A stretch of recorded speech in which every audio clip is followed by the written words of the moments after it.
games last night. The big one, perhaps the preview occurred. And if it was the preview, OKC looking pretty good. SGA finished with 34. They get the win. They sweep the Celtics in their little series this season. 118-112 was the final.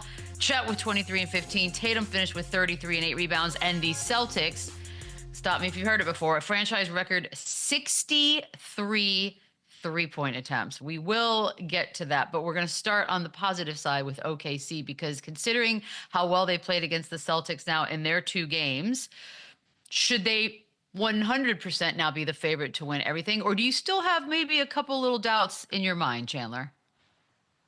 I don't know if I have doubts. I know that they can now go and beat them, in Boston, in that kind of crazy environment without Jalen Williams.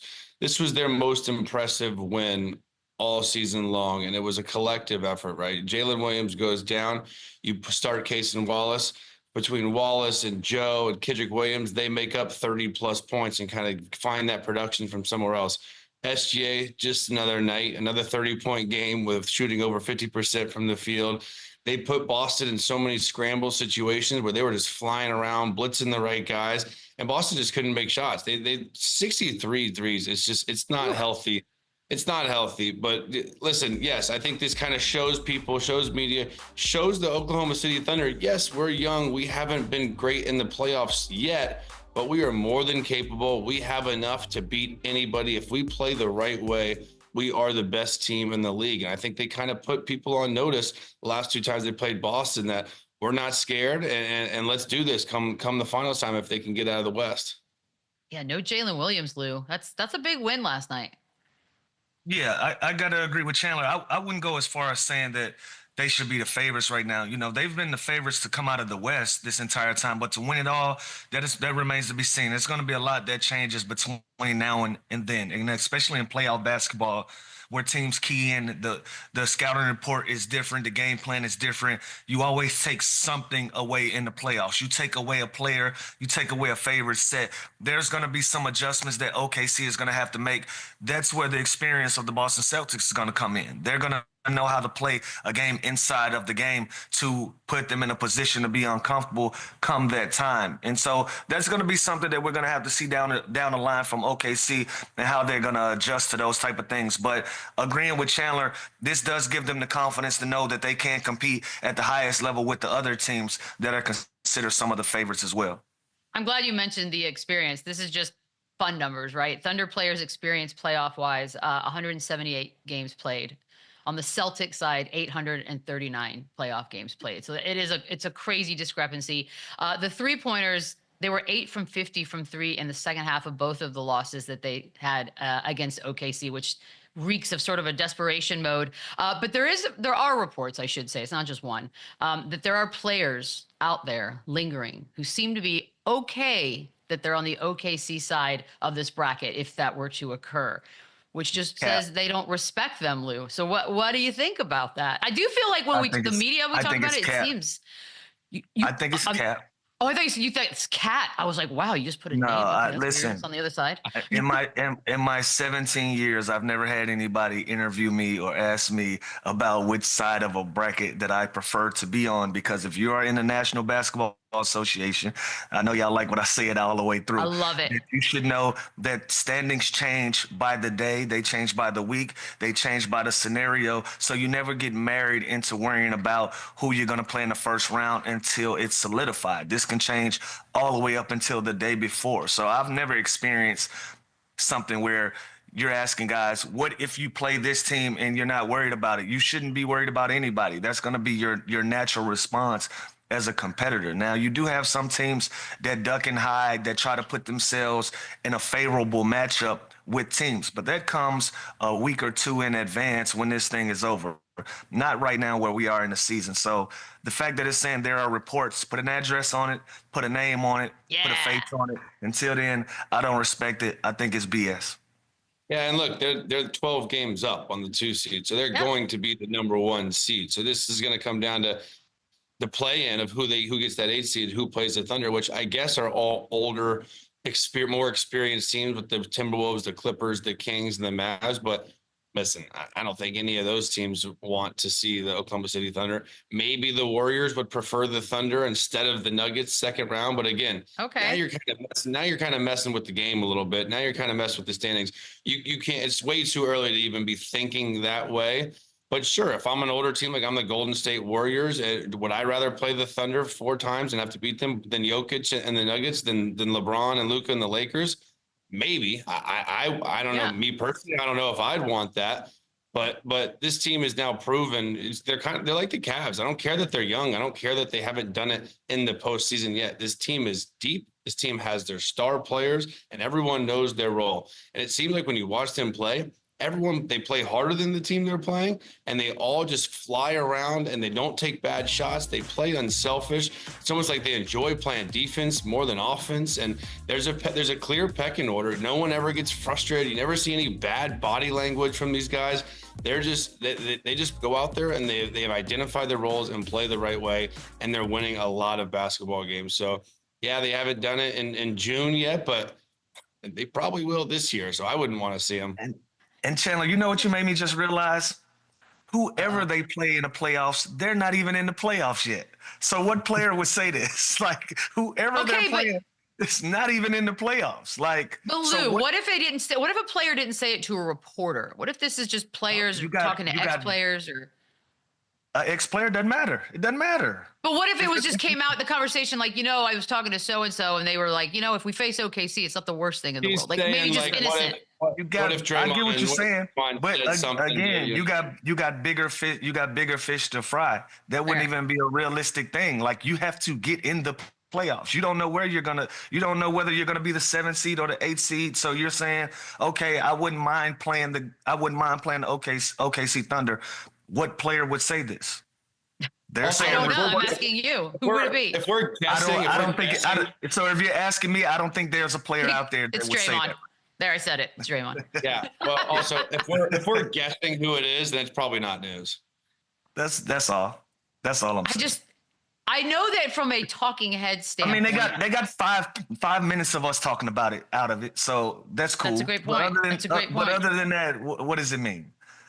We just don't talk about them as scary. Like we've talked about the Warriors like coming out of nowhere and scaring people. Are we just taking for granted that they're the number 1 seed, they should be scary, or do we not see them the same?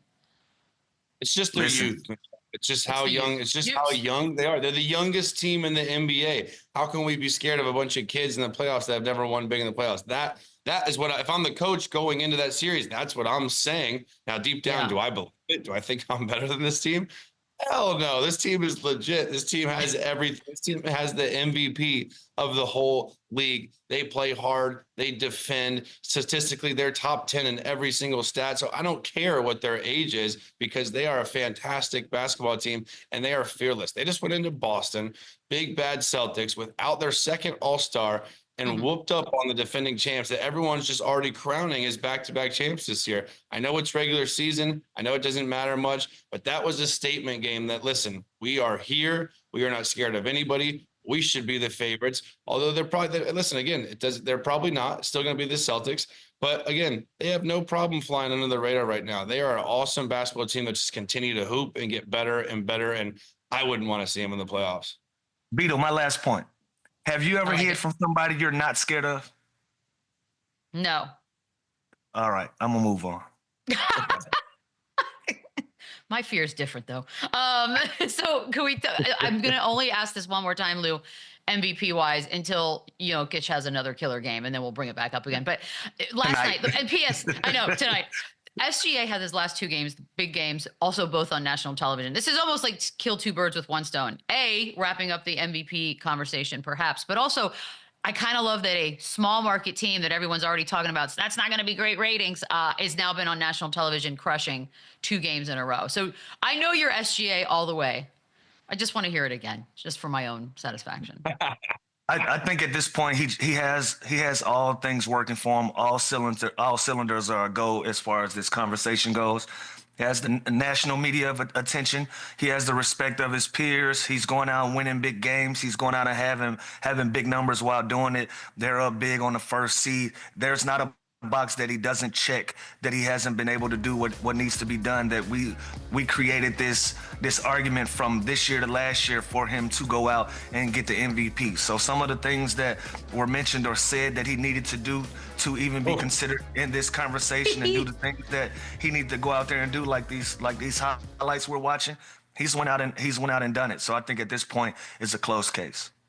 Yeah, Done. it's a wrap. It's a wrap, Beto. Literally, knock on wood, unless he doesn't play the rest of the season, the MVP is his. And as far as the ratings, it's interesting. If you follow this season and you know basketball, the Cavs and the Thunder would be a hell of a finals. NBA prefer the Celtics Lakers 1000%. That's going to get the wow factor. That's going to be the two most traditional historic franchises in the NBA. That's going to be bigger headlines. But as far as basketball and two of the best teams in the league that are young and fun, exciting to watch, Thunder Cavs would be awesome, in my opinion. It wouldn't be sexy. It wouldn't be big markets, but those two teams deserve to be there, and those two teams could be there. And again, we're getting a little bit ahead of ourselves, but I don't care about that. Would be a hell of a series to watch if it's Thunder Cavs. Never too soon to get ahead of yourself. Also, unless your last name is like, if you're Mr. or Mrs. TV executive, I don't want to hear an argument from ratings from anybody. I don't care. It doesn't affect us. You work for the league or the network? What are you, like, network guy? Like, stop. You don't care. I don't care. And also, the future needs to be like, you can't live in these weird Lakers Celtics rivalry days. Like, we want the game to keep going. These are the future stars. Shut up. That's what I'm trying to say. The threes. When they go in, it's quite fun, and wow, it's intimidating. But a 63 3-point attempt night for the Celtics. 20 of 63 is the math on that, if you want to hear it. 9 of 22 in the first, and then just awful in the final three quarters. It's a lot, and we can talk strategy and what the Thunder did to sort of force them to do that, Lou. But that has to be something they can adapt if it comes down to this kind of a game, right? Like, if the Celtics can't do this in a final situation. Yeah, well, the Celtics already shown you they're willing to die on this hill. Like they're a jump shooting, they're a jump shooting basketball team, and they're gonna live and die by the three. They're gonna live and die by their mid range, which is funny because they have two of the best guys in the league that are capable of getting to the line and getting to the rim. But they love the 3-pointer, and they're willing to go out on it. So is this something that can be sustainable? Well, they want a championship with it, but OKC opened the Pandora's box. They threw a 2-3 zone out there, and they forced them to shoot threes at a high clip, even shooting some from guys that you probably wouldn't want to shoot a bunch of them. They just changed their game plan a bit, and it worked. Now, is this something that they should adjust? I think this comes as a game-to-game basis, but more so than anything, OKC found something that they can put in their back pockets that they need in the future if it comes up. Yeah, I don't know the sweet spot for number of threes that's appropriate, but it's not 63. That's too many. And it's crazy because they don't even get to the rim that often. Jaylen Brown, Jason Tatum, they're a lot of mid-range type game.